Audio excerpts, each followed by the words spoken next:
Nyo akan namurno. Mesti tertupa apa yang akan jadi ada katanya. Apa penyakit bantah dia orang. Yang pihak tak faham betul-betul. Mana rezeki mampu ubat? Boleh tu banyak. Apa yang katanya murno ini. Apa yang katanya pubu ini. Yang kenggak punya no nonsense. Kon yang mengkera kena. Menghadap tak bayi pada apa punya. Dia ada usaha. Pakai tatem yang madu. Kerana tujuan katanya suci ya kena.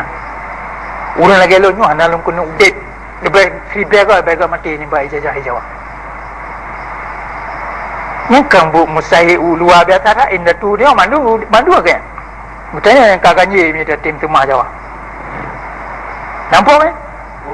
Update katanya hana ayung Jawa katanya hana ayung tabon mana. Mai hana dapat selamat apa yang kagak pedang lain tu. Udah bertengah tahu gaya bangsa jajahan kau nyoh anayum. Sampai kau baik tahu dek. Bila depu arti kemuliaan. Uri nak kau aneh depu apa kau penuh lagi buka ke. Nyoh kata katruk penuh nyoh meruno ni. Macam apa kemana dapat tali juga? Pakian kemana?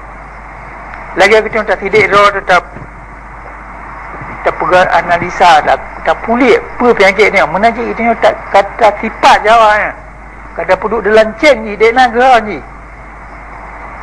dek nak yum Jawa ni dek nak berha je mina ji peng pandai peng je Jawa ji urung ngerti mantang ngerti lagi aja mun pakan ji kaya peng kata lagi cok pakai kata jauh ubinan Jawa yang duk ya cengan rumah ji muta ji kantor ji atas kata tu pakan kata mutung bayu marau pakai yang dapat dia bukan ada duk muta kerana kat muta dah kata jauh ji hantar ji cok pulang dia waktu tentang jawangnya langkeh kita atau apa yang punya visa lagi punya pasport buat Jawa jawangnya kata depa punya kena orang Islam buat Tuhan kita tengok kalau mati dia waktu tu aja kita tengok anak mati kerana ada yang umrah kaya kita tengok mati waktu tu aja orang yang pihak apa lagi kayak perang tadi ni elemen yang kagak ada elemen indah tu ni tapi elemen tu ada apa koli ada yang mungkin belak dia buat kerupuk udah Jawa yang mungkin belak timur koli barat koli kiblat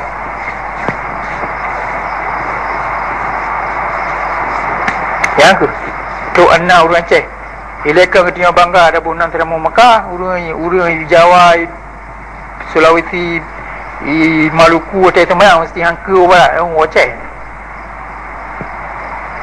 ni orang ketika mata dah semayang ke barat tapi punya perintah dah sedap gede ke timur di Jawa kan